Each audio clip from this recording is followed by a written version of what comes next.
Yo, yo, yo guys! Check, kamusta mga idol? So ay mag-update tayo ngayong gabi ng Miyerkules mga loads. At grabe mga news natin mga idol, medyo magulo. Ang hirap hulaan ng mangyayari ngayon mga idol.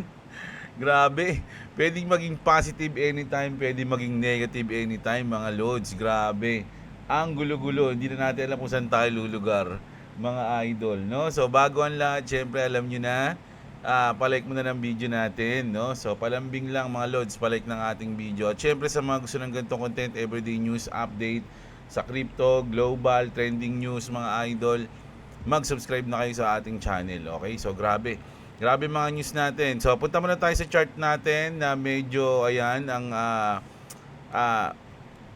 medyo naumpog siya rito sa ating support na ginawa kanina mga idol, no? Parang nag-bounce siya diyan. So titignan natin kung matibay itong support na to, no? O kung mabi-break din to agad mga loads, no? Pwedeng ma-break din yan agad. Pero sabi ko nga sakto dito sa ating pababa na ginawa, dito siya pwede siya maglaro diyan mga lodi, dito sa blue line na yan, no, na pababa, pwede siya diyan maglaro, no? Bago siya gumanon. Pero eto nga yung support natin. So ang sunod na support na natin diyan sa tingin ko, pwedeng eto, no? So medyo malayo-layo to mga idol. Nako, wala pang April 20 mga lods So diyan, no, ganito mahaba, no? So titignan natin mga lodi kung anong mangyayari dito. Pero sa ngayon, ako, bias pa rin ako sa bullish mga loads, no? So yun, kanya-kanya tayo mga loads, no? Do your own research. Okay, sa akin para bumili, magbenta, o mag-hold ng kahit anong coins mga idol. I'm not a financial advisor. So let's go, check na natin ang mga balita natin. So eto na nga mga idol, Donald Trump says ceasefire extension unnecessary as deal gains focus. 'Di ba? So kung mag-extend pa, hindi na daw. Hindi tayo mag-extend ng ceasefire. US President Donald Trump stated that extending the ceasefire with Iran is not under consideration, no? He emphasized that a deal would be the better path forward. The comments came during a conversation with ABC News. Trump expressed confidence in near-term developments. He suggested both military and diplomatic outcomes remain possible. However, he leaned clearly toward a negotiated resolution. He projected confidence about an amazing 2 days ahead. Kasi may expired na yung kanyang 2 weeks mga lodi, no, na sinabi na ceasefire. May expired na yun. So mag-extend pa ba o hindi na?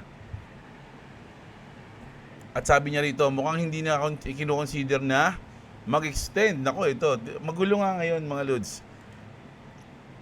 Sabi dito, syempre, binabantayan nila yung Strait of Hormuz, di ba? Bawal dumaan doon. Sabi dito mga idol, thousands of additional US troops are now heading to the Middle East per Washington Post. So nung nakaraan, nagpadala na ng mga Marines din dyan. So ngayon, dagdag na naman. 6,000 troops aboard carrier strike groups and 4,000 plus Marines are reportedly mobilizing. This adds to 10,000 troops and multiple warships already enforcing a marine blockade, no? So nandun tayo sa may lugar ng Strait of Hormuz. Total US forces are now nearing 50,000. One of the largest US military build-up in the Middle East in year. US crude is nearing $100 again after briefly dropping to $84.85 mga idol, no? Umaangat ulit yung presyo ng oil mga idol. At syempre sabi nga niya nung una, hindi na kailangan ng i-extend yan. Sabi niya, hindi na kailangan yan. Tapos ang dami niyang pinadalang mga sundalo, 'di ba? Magiging 50,000 na. Ito yung nangyari ngayon mga idol, no? Kita niyo to Yung mismong barko ng Iran mga lodi, tankers turned back in Hormuz. Reports are emerging that Iranian oil shipments are being stopped at sea. Imagine mga idol sa Strait of Hormuz na to. So ibig sabihin, parang ang nasusunod na doon is yung US na. 8 Iranian oil tankers were stopped by the US Navy and forced to turn back. No? Dumaan sila doon, pinabalik sila ng US. Doon kayo, doon. Okay dito. Balik. If confirmed, this marks a major escalation. No sanctions, not warnings, direct enforcement. The message is unmistakable. No oil out, walang lalabas na langis. No access through the Strait of Hormuz, no? Babantayan ng US. Parang sila na yung nag-block. Dati Iranian yung mga nagbablock diyan, ngayon sila na. Nagkabaliktad na. Global energy routes are now being controlled in real time. So, ang nagbablock na US, mga idol, hindi na yung mga Iranians, mga lodi. Nagkabaliktad ng sitwasyon, mga lodi. Anong mangyayari nito? So, kitang-kita niyo na parang bullying, napaka-bully, mga lods, no? Wala na silang magawa sa US dahil nandiyan na yan eh. Tapos, eto na yung pinakahuling bagong news lang to, mga idol, oh. No, bago lang to, kakakuha ko lang nito, BSN. Sabi dito, kanina 'di ba hindi na consider yung ceasefire na extend. Ngayon naman, tingnan natin. US and Iran reach in principle. Okay na? Ano ibig sabihin nun? Agreement to extend ceasefire. Boom. Kanina hindi na kino-consider, ngayon extend ceasefire na. The United States and Iran have reached an in-principle agreement to extend their temporary ceasefire. According to reports from the Associated Press, this preliminary deal comes at a critical moment as the previous 2 weeks truce was nearing its expiration date. No, magtatapos na. So, sabi rito, in principle agreement to extend their temporary ceasefire. While a formal signing has not yet occurred, both nations have signaled a willingness to pause direct military escalation to allow for further diplomatic talks. The development offers a potential reprieve as global markets remain on edge over the ongoing naval blockade, mga lodi. So, ayan grabe. So, sabi ko sa inyo, mga lods, yung mga unang desisyon ni Trump, no, parang ano niya lang yun, strategy niya para mabago yung isip ko. Kunyari, sinabi niya, ngayon, hindi na tayo hindi na tayo mag-extend. Kapag sinabi niya kasi yun, parang mapipressure yung Iran. Naku, hindi na mag-extend. Paano to? Di bakbakan na naman to, lugi pa kami. So, magiging pabor na sa US yun kasi napipressure yung Iran. May mga decision sila, no, nasasamantalahin ni Trump. O dahil napipressure na kayo, ganito, ganyan, no, di ba? So, dahil nasa kanya yung power, mga lodi, kayang-kaya niya kayong paikutin sa kanyang mga kamay. No? So, grabe. So, hindi natin alam kung na-extend kasi wala pa namang kasulatan o kapirmahan deal. Pero, nagpakita na ng willingness yung both sides, no, na pwedeng i-extend yung ceasefire kanina lang. No? Kasi kanina kahapon o kaninang madaling araw, sinabi ni Trump na hindi na kailangang extend. Pero ngayon, nagpakita na ng signal na pumayag na pwedeng mag-extend, mga idol. Ang gulo, di ba? Ang gulo ngayon, mga lodi. Nako, kaya yung chart natin, di malaman kung saan pupunta. Kung bababa o tataas, mga lodi. Grabe. Eto naman, Fed Chair Jerome Powell. Sabi rito niya, we've seen many financial crises. But never a successful cyber attack on major financial institution, no? Kasi nga ito na to, cyber attack na. Napanood niyo yung palabas na mga lods? Ano bang palabas yun? In Die Hard na huli. Hindi huli. Alam ko ito pa magat nun eh. Ito, A Good Day to Die Hard 2013. Ayan. Yung palabas na to, mga lodi, ito ba yun?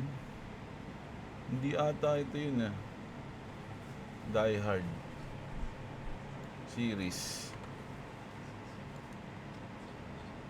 Itong Die Hard 4. Ito nga yun, Die Hard 4 pala, hindi A Good Day to Die Hard. Live Free or Die Hard pala. 2007, mga lodi, no? Dito pa lang, mga idol, ang ganda ng palabas na to kasi ang nangyari dyan is cyber attack. No? Ang ginawa nila dyan, nung kalaban nila dyan, spoiler alert, sa bagay 2007 pa yun, malamang napanood nyo na yun eh. Ang nangyari doon mga lods, lahat ng mga kilalang hacker, mga idol, pinas lang. Dahil ang gagawin nila ay cyber attack para walang makakontra sa gagawin nilang pag-hack. No? So, nakuha nila lahat yun. Lahat ng, sila yung nag-control mismo kahit sa Pentagon. Pati yung mga nuclear weapon dahil sa computer, mga lodi na control nila. So, isa lang yung magpapanalo sa kanila doon, yung isang hacker na hindi namatay, mga lodi. Ito si Justin Long. Alam niyo ba si Justin Long? Ayan. Yung bida sa doon ang napanood ko to sa Jeepers Creepers eh. Ayan, Jeepers Creepers. Ayan. So, ang ganda niyan. So, itong sinasabi dito, mga lodi, na pwedeng mangyaring cyber attack, pwede nga mangyari yan. Powell and Besant recently organized a meeting with the major banks to discuss risk related to Claude Bitos. Imagine 2007, ganun na yung alam na ng mga tao na pwede mangyari yun, mga idol. Magto 20 years na. Ano, 2026 ngayon, di ba? Pag nag-2027, 20 years na. Di ba? Imposible pa bang mangyari? Siguro nung 2007, may chance na mangyari yun eh. Yung lalo pa ngayon, no? Na sobrang advanced na, mga lodi. They already telling you what's about to happen. So, ayan na, mga lods,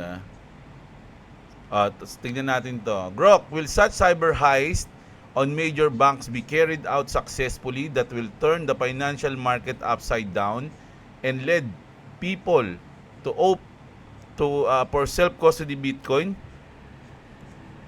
Check natin. No. Hindi. No one can predict pala. Kala ko no.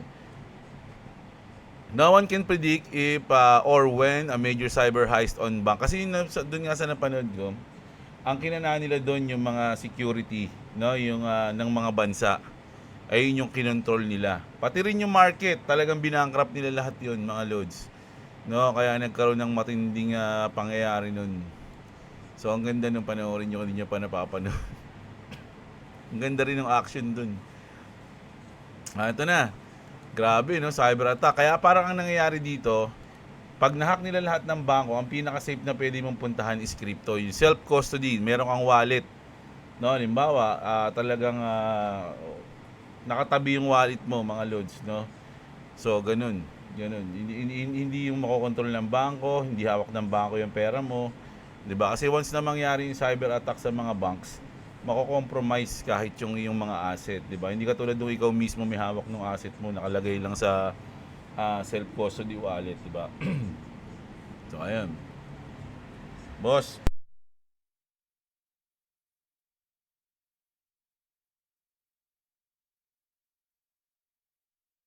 Okay. Tinanong lang ako kay boss kung anong ulam namin ngayong gabi. Tas eto na. Breaking, Bitcoin developers, speaking of hack mga lodi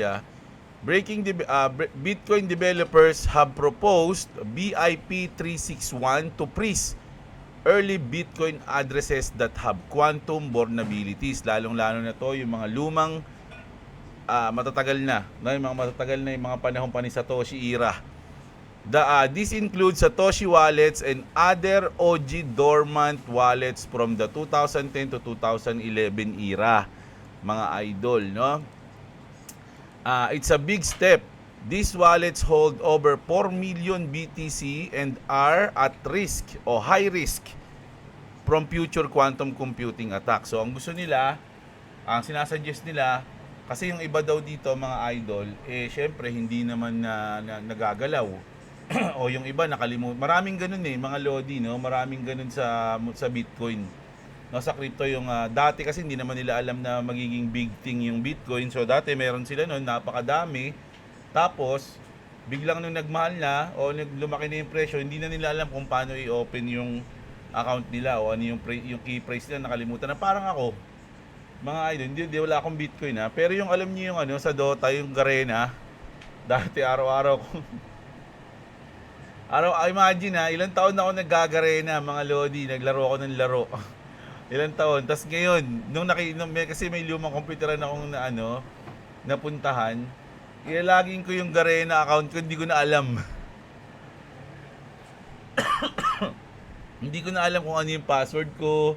Hindi ko na alam kung ano yung aking username. Hindi ko na alam, mga Lodi. So, ganun din yung nangyari sa iba, mga Lods, no? Na meron silang mga wallet na may Bitcoin pero nakalimutan na nilang i-access. So, ang sinasabi dito, mga Lodi, i-freeze na lang yung mga yun kesa makuha ng mga hacker, no? O yung sa quantum computing attack, mga idol, no? So, ganun yung gusto nilang gawin. Kasama pa yung yung wallet ni Satoshi mismo, mga idol. Kasi meron niyang ano yan meron niyang parang malalaman diyan pag dumating yung panahon na yan, may isang senaryo na pwede mangyari, no?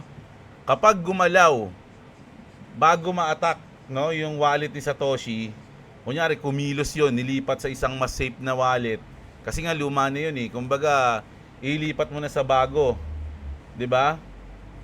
Kung i-update mo yon, pag biglang may nag-update ng wallet ni Satoshi Nakamoto, ibig sabihin buhay pa siya. Ganun yun. 'Di ba? Ibig sabihin buhay pa si Satoshi Nakamoto. Pero kung hindi gumagalaw yon, mga idol, no? Tapos pwede na siyang maatake, ang mas safe gawin doon is i-freeze na nga lang yun. Kesa mapunta pa siya doon sa mga hack sa kanya. 'Di ba? So, ganun yun. Kasi kung kung ipipress na yun, dun mo malalaman na wala na si Satoshi o patay na siya. Na si Hal Pink, maraming kasing maraming pwedeng maging si Satoshi noon Pag kung napanood niyo yung mga Bitcoin documentary, kung sino si Satoshi, marami. Merong isang magaling din, si Hal, alam ko Hal pangalan nun, na namatay na siya, mga Lods, no? Isa siya sa mga nag-build up ng Bitcoin noon, tapos may ganito ganyan, magaling din siya sa computer, so kaya lang namatay na yon. So pwedeng siya yon, si Satoshi o hindi, no? So kung hindi gumalaw yung wallet, mga Lodi, ibig sabihin baka patay na siya o i-freeze na lang. Para maging safe yung 1.1 million na Bitcoin, i-freeze mo na lang yun, 'di ba? Kaysa mapunta pa sa iba, no? So, gano'n yung sinasabi nila dito. Gano'n yung pwedeng senaryo mangyari. So, hintayin natin. Siyempre naman, siguro naman, buhay pa tayo noon. 2030. O, hanggang 2030 daw, 2028 ba, 7? Na kailangan na ma-update yan. No? At pag yan gumalaw, nako, ibig sabihin, buhay pa talaga si Satoshi, mga Lodi. No? Yung wallet na yan. O, ito, mga Lods, no? Sabi dito, ano ang nangyayari sa ito sa Clarity? Ito magulo rin to, mga idol. Kaya kailangan natin to Ano ang nangyayari sa balita tungkol sa Clarity Act, no? Ayon sa post ng Coin Bureau, may mahalagang update sa crypto regulation sa US. Hindi isasama sa agenda ng Senate Banking Committee ni Senator Tim Scott ang Clarity Act sa linggong ito. Simula April 20 next week, mga idol, walang agenda o walang usapan pagdating sa Clarity Act. Ibig sabihin na naantala muna ang pagdinig o pag-usad nito. Naantala pa, mga idol Si Senator Tom Tillis naman ay maglalabas ng final draft ng batas ngayong linggo. Ito ay isang kompromiso pala. Bawal ang passive yields, mga Lods, no? Yung passive na alam niyo na sa mga idol. Sa stablecoin kung walang ginagawa ang user, no? Ayun yung isa ata sa kumbaga kondisyon, no? Pinapayagan naman ang rewards na nakabase sa actual na paggamit o aktibidad ng user. Sa payam, sumusuporta si Coinbase sa bagong bersyon na ito kahit may tutol pa rin ang mga bangko, no? Kumbaga dati ayaw ng Coinbase, ngayon G na sila. Kailangan pa ng approval mula sa ibang komite, lalo sa Senate Agriculture. Kailangan ng 60 na boto sa Senado, no? Kailangan ng suporta mula sa Democrats. Kailangan yan, mga Lods, no? Sa tingin ko naman papayag yung mga yan. Kailangan pa ring maipasa sa House of Representatives. Posibleng maantala o mabago pa dahil sa politics, lalo na bago ang midterm election. O kasi nga may kakaroon tayo ng midterm election ngayon sa US, mga Lodi. No, boboto ba tayo? Syempre hindi naman tayo taga dun. Sa madaling salita, may pag-asa pa rin ang Clarity Act na maging batas para ma-regulate ng maayos ang crypto sa US. Pero marami pang balakid, mga idol, at maaaring matagalan pa bago ito maging opisyal. Ayan yung sinabi dito kanina, mga lods, no? Tapos, pagdating naman dito, major crypto legislation closer than ever. O yan, ha? Kanina maantala, ngayon closer than ever. White House crypto advisor Patrick Witt says the stablecoin yield dispute, the biggest roadblock to the Clarity Act, is now 99% resolved na. Banks and crypto industry have reached a compromise, no? So ayan na, nagkasundo na yung dalawang panig. Senate markup could happen within weeks. So ayan na, mga lodi. Kung yung isa sabi maantala, si George naman malapit na, no? Tapos eto naman, sabi dito. Ito yung hinuli ko sa pagdating sa issue ng Clarity Act kasi mukhang ano to eh. Sabi dito, they delayed the Clarity Act until right before or right after the next interest rate cut. Chichempohan lang, mga lodi. Tatimingan. On purpose daw yan yung pag-delayed nila sa Clarity Act, mga lodi. So that people think the narrative is moving the market and not the Fed's money printer. No, kasi napaka-obvious, mga lodi. Kapag nag-print ng money tas umangat yung umangat, ibig sabihin ang naging dahilan is yung pag-print ng money. Ayaw nilang ganun. So ang gagawin nila, ipapasa nila yung Clarity Act sakto doon sa pag-print para ang iisipin ng mga tao, tumaas yung market dahil sa Clarity Act na ipasa na. Ganun. Yeah? It has to be April. Sabi rito, kailangan daw April yan. Clarity Act will be passed in early, ulit nga. So that the people think the narrative is moving the market and not the Fed's money printer. It has to be April. Clarity Act will be passed in early May. No? Early May daw, mga lodi, no? So, pwedeng maging 28 o kumbaga dulo. Tama yung sinabi ni Brad Garlinghouse talaga, mga lodi, no? Sinabi niya, sabi niya, at the end of April, napakalapit ng ipasa. Ayun, di ba? Nabanggit natin yun eh. Yung inano ni Brad Garlinghouse, di ba? Pagdating ng end of April, we are too close, no, to pass the Clarity Act. So, ibig sabihin, pwedeng unang linggo ng May, no? 5 or 4.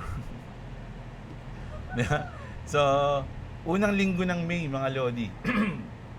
Pwedeng mangyari, 'di ba? So, ganun, grabe 'yan, no? So, ayan. Tapos dito naman, ito naman yung chart dito ni Chart Nerd, Chart Nerd. All prior XRP bearish trend flips on the 5-day Gaussian channel have led to POCs on the ascending support line within respected cycle. The last bearish trend flip was January 2026. No? Do we break this pattern or will history repeat like it has done for the last 12 years? Ito yung ascending support natin, mga idol, bago lumipad. Ito yung 2017, mga lodi. Grabe to. Sabi ko nga, wala pang ano rito yung XRP. Although may mga partner na sila, pero hindi pa kumbaga si NDAs pa yun eh, mga lods eh. Pero wala pa silang kahit ano dito, wala pang ETF, walang kahit ano. Kumbaga yung partnership nila, kumbaga nagbi-build pa lang sila dito, halos. No, meron silang mga nagawa pero onti, hindi katulad ngayon na sobrang dami na. No, kung nung panahon na yon, onti pa lang yung tira ng XRP noon, mga lodi, lumipad ng ganito kataas. Paano pa ngayon na napakadami ng positive news at partnership adoption sa XRP? Gaano kalaki kaya yan, mga idol? Pero ang sinasabi dito, pwede pa siyang bumaba ng 0.8 o 0.7. Ganun yung sinasabi dito, mga idol, no? Pwede pa siyang mag-drop ng ganun. So hindi naman pwedeng hindi naman sa sinasabi natin na 100% na mangyayari to, mga lods, walang nakakaalam kung mangyayari to o hindi. Pwedeng mangyari to, pwedeng hindi mangyari, okay? So, ayun lang yung tinitignan natin sa history. So, kung susunod siya dyan, tatama muna siya sa ascending support bago lumipad, ganun yung tatama to sa history, di ba? Pero kung hindi, no, nag-rhyme lang, hindi na siya bumaba dito, dumiretso na siya sa taas, pwede rin namang mangyari yun, mga idol, di ba? O, pwede namang mas bumaba pa siya dyan.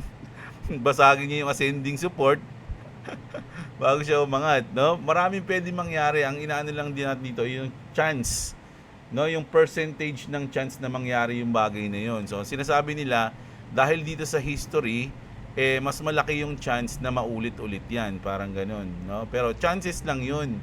Hindi yun 100% mga loads, no? So, tapos, punta tayo dito kaya BSN. Wala akong BSN. Coin Bureau nga tayo bago tayo magtapos. Trump says Xi Jinping denies sending weapons to Iran. I wrote him a letter asking him not to do that. And he wrote me a letter saying that essentially he's not doing that. Trump said in a Fox News interview, Trump has warned that any country supplying weapons to Iran could face up to 50% tariff. So, kinumpronta niya pala si Xi Jinping, no? Ano ba, pinapadala mo ba yun? Tinutulungan mo ba yun, ha, pare? Ano ba, pare? O, sabi nito, hindi pre, hindi, wala akong ginagawang ganyan, brother. Sabi niya gano'n, no? Kilala mo ko, brother. Sabi niya ganyan. O, so, kinumpronta at wala raw pinapadala. O, totoo ba yun? Ganun lang naman yun, eh. Pwede naman siya magsinungaling, pwede ring hindi, di ba? Trump on Fed, eto na. Nako, eto, ngayon lang to, 29 minutes, oh. I hope wars gets confirmed next week. Rates will go lower when wars gets in. Ayun sinasabi ko sa inyo, mga lodi, no? On Powell, sabi niya kay Jerome Powell, if he doesn't leave, I have to fire him. On the Powell probe, we have to show the incompetence. So ayan ang mga lodi. Ito yung sinasabi ko na kahit ano pang sabihin, mga lodi, ni Jerome Powell ngayon, mga idol, baliwala niyan. Dahil pag umupo si Kevin Warsh, mga lodi, siya na yung masusunod. Kahit na baliin niya lahat ng sinabi ni Jerome Powell, wala siyang magagawa, tanggal na siya, 'di ba? So May, mga lodi, ang end ng term ni Jerome Powell. So malapit na siya. Kaya nga sabi dito, I hope wars gets confirmed next week. Kasi once na ma-confirm na siya, mga idol, na siya na yung papalit, pero siya na talaga yun. Kumbaga, inano na to Kumbaga, appointees na to mga lodi. Kaya lang, syempre, kailangan pa rin siya ma-confirm. Kasi once na mangyari yun, siya na yung papalit, mga idol, pwede niya ng pag-aralan, malaman yung mga bagay na trabaho ni Jerome Powell, no? Para pag umupo na siya, alam niya na yung gagawin niya. No, hindi naman yung pag-alis ni Jerome Powell, pagpalit niya, doon, okay na, dito na ako, boy. Di ba? Ano yung mga iiwan sa kanya ni Jerome Powell? Alam niya ba yun, di ba? Parang ganoon. So, kailangan advance, no? Yung sinasabi diyan. At ayun na nga, once na umupo si isa to sa magiging catalyst natin, mga idol, sa tingin ko, yung pagkat ng rate, mga lods, no? Ayun ata yung gagawin nila, isasabay nila. Yun, nagkakaroon na tayo ng na pagtagpi-tagpi na natin ng mga pangyayari, mga idol, no? Sabay-sabay na catalyst pala to, mga lods, no?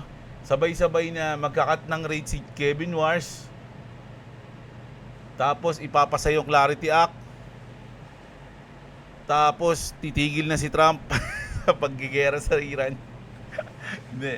Basta yun, pwedeng mangyari yun, mga lods. So, yung Clarity Act, tsaka yung pag-print, tsaka yung pag-rate cut, pwedeng magsabay-sabay yan, mga lodi, no? Ganun yung mangyayari. Grabe. Ito pa. Trump says gas price will drop very big and very soon. Bababa na raw yung presyo ng langis. Sabi ni Daddy, mga idol, no? Huwag na kayo malungkot, ha? Saan pa ba? BSN.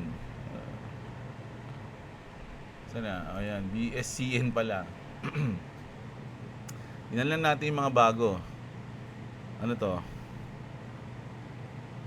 Ito tungkol sa China. Trump has declared Dali. Trump is permanently opening the Strait of Hormuz for China and the world. Grabe. So tinawagan ni Trump si Xi Jinping kung binibigyan ng weapon. Sabi hindi ba? Sige, pwede ka na dumaan. You will pass now. President Donald Trump has declared he is permanently reopening the Strait of Hormuz following a strategic agreement with China. According to the president, China has agreed to halt all weapon shipment to Iran in exchange for the restoration of maritime trade. Trump emphasized that the move benefits the global economy and stated that he will meet with President Xi Jinping and kiss his face in person in a few weeks to finalize the cooperation. While claiming a diplomatic victory, the president also reminded global powers that the US remains prepared for military conflict should be the situation change. Grabe. So unti-unti na tayong nagkakaroon ng liwanag dyan. Sa bakbakan na yan mga Lodi. Pati yung siguro ayan din yung magiging way para magbati yung China at US. Diba? At Russia na rin. Tama na natin yung Russia. Diba? Ano ba to? BSN. Punta tayo sa BRICS news. Ito kasi yung yung global mga Lods Ang balitaan ng BRICS, ito yung mismo sa mga gera-gera. Ayan may bago na naman 3 minutes ago. President Trump says there will be no deal unless Iran gives up nuclear weapons. So papayag na nga yung yung Iran Sabi nila, sige, mag-give up na kami, hindi kami magbibuild o gagawa ng kahit anong nuclear project sa loob ng 5 taon. Ano sabi ni Daddy? Anong 5 taon? Hindi pwede. 20 years. Sabi niya gano'n. 20 years kayo hindi gagawa. Pag sumaway kayo, bakbak uli kayo sa akin. Gano'n. So magkakaroon ng tawaran yan. Sinabi ko na kanina sa inyo, di ba? So, ganun yung mangyayari. Okay. So, asan na isa? Yung Coin Bureau. Ayun. Coin Bureau. Galing na pala tayo ng Coin Bureau. Sorry. Kay George. Tingin tayo kay George. Bago tayo mag-finish. 1 hour ago, Fed injected 40.5 billion into market starting April 16. Bukas. New York Fed deploying 40.5. Ano to? Yung QE to. Ayan, yung QE pala. Okay. Treasury bill purchases through mid-May. Time to offset the April tax season liquidity drain. Not QE yet. Hindi pa pala yung QE pala yun Wala pang QE, ganun na, no? Just reserve management, but more liquidity is historically bullish for crypto and risk asset, no? So bullish pa rin. So mga good news tayo ngayon. Ako kinakabahan ako pag mga ganitong good news, mga idol, biglang nagkakaroon ng flip dito. Biglang nagkakabaliktaran dito. Ano bang araw ngayon? Miyerkules. Sa bagay, matagal pa. Pwede nating asahan yung weekend na medyo maging consolidation doon sa weekend kasi patay yung market. Pero medyo matagal pa yon mga Lodi. Actually, Tuesday pa lang ata ngayon sa US di ba? So, titignan natin. So, walang bago si George.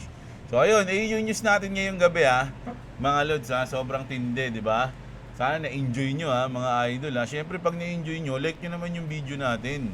Mga Lods, no? Siyempre, subscribe na kayo. Sa mga wala pang crypto exchange dyan, mga Lodi, check nyo yung link dyan sa baba ng description natin. Mga Lodi, yan yung BitGet natin. May bonus and discounts dyan mga idol. So ayun So kita-kits tayo bukas ng umaga ulit mga idol. Alam niyo na yan, everyday tayo nag-news umaga at gabi. Minsan tanghali na. So ayun, kita-kits. Maraming salamat. Magandang araw sa inyo mga kapatid. At what's up?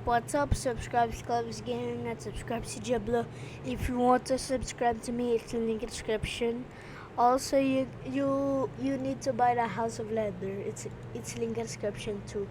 You can get any colors you want: black, brown, and red. And also, you need for wearing and of course to beat your children. Subscribe din kayo kay Clovis Yeah. Gaming. Okay, so nag-upload na siya ng mga video niya. Nag-upload ka ba? No. Today I will upload. I promise. Upload doon. Last 2 days ka pa nag-upload ayan. Panoorin niyo mga Lodi yung trip ni Clovis. If you don't subscribe, my army will get you. Ayan. Thank you at magandang gabi sa inyong lahat mga idol. What's up? What's up? Bye-bye.